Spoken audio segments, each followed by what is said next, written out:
Homer and his new neighbor Terrence got into a dispute after their kids got into a fight. Ned tried to step in and mediate, but the two dads ended up clashing again, this time over parenting styles. Not even Ned could keep the peace. Homer decided he wanted to drive Terrence and his family out, but Terrence was already one step ahead. He launched a trendy online campaign for Springfield.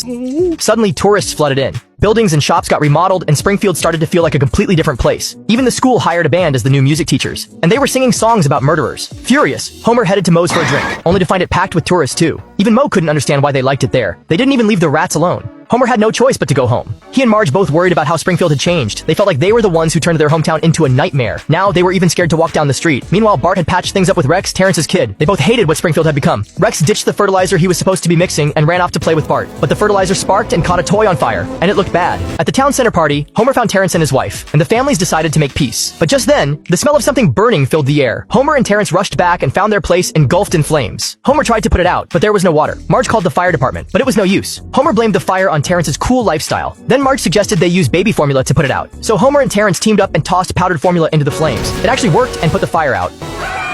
But Maggie was still locked outside.